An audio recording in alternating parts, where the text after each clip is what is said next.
Alright! Good afternoon everyone. My name is Arcides Guraib and I am the reporter number 4.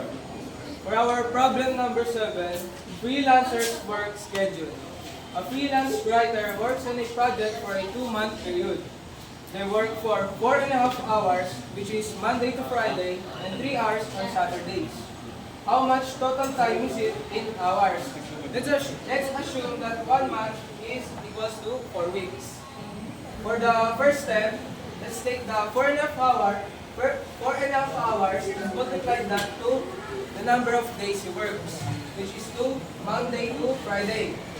41.5 times 5 is 22.5.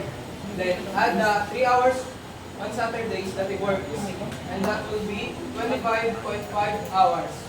And then, since he works 2 months, and we assume that in a 1 month, there's 4 weeks, so we will multiply that into times 4 and times 2. And the answer will be 204 hours.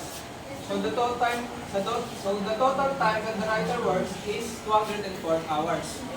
For the problem number 8, construction project duration.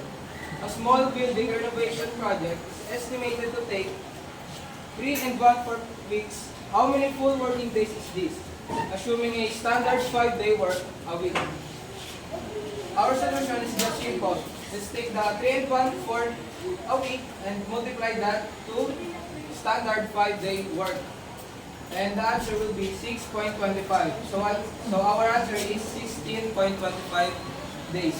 And we will remove the fraction, so the answer is 16 days only. And that's all. Thank you.